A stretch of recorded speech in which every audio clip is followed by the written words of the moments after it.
12ஆம் வகுப்பு கணிதம் அலகு 7 வகைநுண் கணிதத்தின் பயன்பாடுகள் பயிற்சி 7.5 4ஆம் கணக்கு பார்க்கலாம். கீழ்காணும் எல்லைகளை தேவைப்படும் இடங்களில் லோபித்தாலின் விதியை பயன்படுத்தி காண்க என கேட்கப்பட்டுள்ளது. வினாவில் கொடுக்கப்பட்டிருக்கக்கூடிய சார்பானது லிமிட் எக்ஸ்டென்ஸ் டு π/2 மைனஸ் என கொடுக்கப்பட்டுள்ளது. π/2 மைனஸ் எனும் பொழுது அது கீழ் எல்லையை குறிப்பிடும். சார்பானது secant x by tan x. இதில் π/2 என பிரதியிடும் பொழுது சீக்கண்ட் π/2 சீக்கண்ட் 90 டிகிரியின் மதிப்பு இன்ஃபினிட்டி, அதே போல் டேன் 90 டிகிரியின் மதிப்பு இன்ஃபினிட்டி. இது இன்ஃபினிட்டி பை இன்ஃபினிட்டி வடிவம்.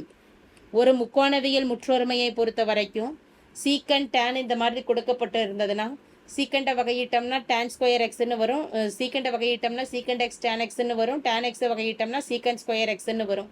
அப்போ திரும்ப திரும்ப சீக்கண்டும் டேனுமே வந்தது அப்படின்னா இன்ஃபினிட்டி பை இன்ஃபினிட்டி வடிவத்தில் தான் அமையும். அது ஒரு தேரப்பெறாத வடிவம். அப்போ இந்த சீக்கண்ட் டேனை சைன் காசுக்கு முதல்ல மாற்றி பார்க்கலாம். அதில் என்ன மதிப்பு வருதுன்னு கணக்கிடலாம். லிமிட் எக்ஸ்டென்ஸ் டு π/2 மைனஸ் π/2 மைனஸ்னா மைனஸை பற்றி நம்ம எதுவும் குறிப்பிடணுங்கிற அவசியம் இல்லை. π/2ன்னு பிரதியிட்டுட்டோம்னாவே போதும்.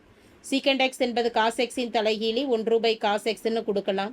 டேன் எக்ஸ் என்பதை சைன் எக்ஸ் பை காஸ் எக்ஸ்ன்னு எழுதிக்கலாம். Sin x by cos x. Limit x tends to π/2 minus 1 cos x பெருக்கல் sin x by cos x. பகுதி மதிப்பை தலைகீழாக எழுதும் பொழுது காஸ் எக்ஸ் தொகுதிக்கும் சைன் எக்ஸ் கீழையும் வந்துடும். காஸ் எக்ஸ் நமக்கு கேன்சல் ஆகிடும். மீதம் அமையக்கூடிய மதிப்புகளானது x tends to π/2 minus 1 sin x. இதில் மதிப்புகளை பிரதியிட்டு பார்க்கலாம். சைன் π/2 மதிப்பானது 0. சைன் 90 டிகிரியின் மதிப்பானது 1. சைன் 90 டிகிரியின் மதிப்பு 1 அப்படிங்கிறதுனால 1/1ங்கிற வடிவத்தில் இருக்குது. எனவே மதிப்பானது 1 ஆகும்.